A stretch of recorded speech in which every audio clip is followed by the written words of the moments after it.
Tonight I'm making some lentil shepherd's pie or vegetarian meal. I hope you enjoy.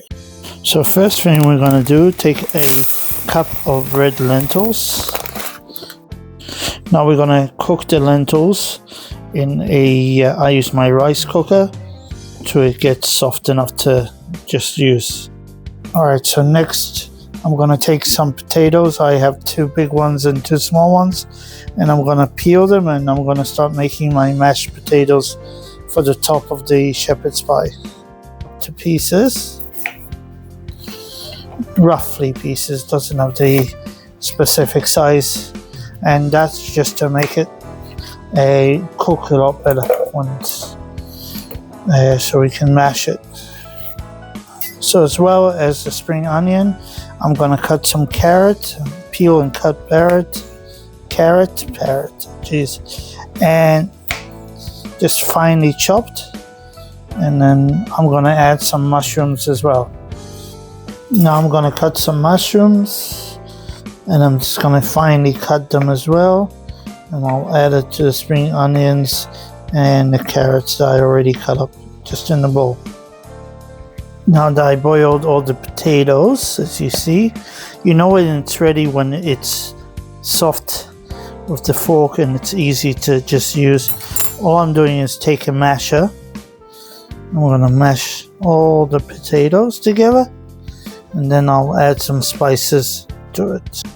Now back to our pan, we're going to put all the lentils that we cooked earlier with all the vegetables as well, and the mushrooms, carrots, spring onions, everything into it. What I like to do is add some little bit of red wine, make it a bit nicer. Not too much, just a little bit all around. And then we're going to add some salt as well.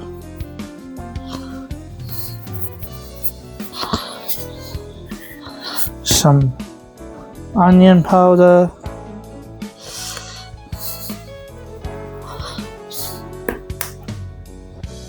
some smoky paprika, and some vegetarian stock as well. You can cover the vegetarian stock all through so we can boil this again. Right, so now we're going to add some butter to the mashed potatoes, about 50 grams of butter, so it will make the mashed potatoes a lot softer and not so flaky. And all I like to do is just cut it up into slices. This butter is a bit salty already, so I don't need to add salt. Now we're going to add the cooked vegetables that we did earlier, and we're going to put the potato on the top of it, and we're going to just spread it all around. Now that it's all ready, I'm just going to put in the oven at 180 degrees. Going to put some olive oil on the top of it so it will make it a lot more crunchy, and I'm going to cook it for 40 minutes till it's all ready.